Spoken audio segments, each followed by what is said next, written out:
ఈ భూమిని చూసినప్పుడట శరీరం అట, సమస్త శరీరం అట చెడిపోయి ఉందట. పిల్లరా, దేవుడు ఇచ్చిన శరీరాన్ని విలువగా కాపాడుకోవాలి. లోకంలో ఈ శరీర కార్యాలు జయిస్తే, శరీర పనులు జయిస్తే, శరీర క్రియలు జయిస్తే నువ్వు ఏదైనా జయించేస్తావు. మనిషికి ప్రధాన శత్రువు, ప్రధానది ఏదంటే ఈ శరీరమే. ఈ శరీరానికి అపవాది జాయిగా ఏం పెడుతుందంటే కామాన్ని పెడుతుంది. ఈ శరీరానికి అపవాది జాయిగా ఏం పెడుతుందంటే జోజం పెడుతుంది. ఈ శరీరానికి అపవాది జాయిగా ఏం పెడుతుందంటే మదం పెడుతుంది. ఈ శరీరానికి అపవాది ఏం పెడుతుందంటే క్రోధం పెడుతుంది. ఈ శరీరానికి అపవాది ఏం పెడుతుందంటే తిండి పెడుతుంది. ఈ శరీరానికి అపవాది ఏం పెడుతుందట డబ్బు పెడుతుంది. హల్లెలూయా.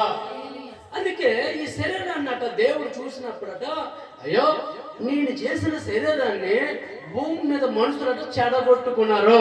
చూడండి, శరీరం మంచిదే, మన అలవాట్లు మంచివి కాదు. శరీరం మంచిదే, మన ఆలోచనలు మంచివి కాదు. శరీరం మంచిదే, మన పద్ధతులు మంచివి కాదు. శరీరం మంచిదే, కానీ మన నడవడిత మంచిది కాదు. అందుకే ఈ శరీరం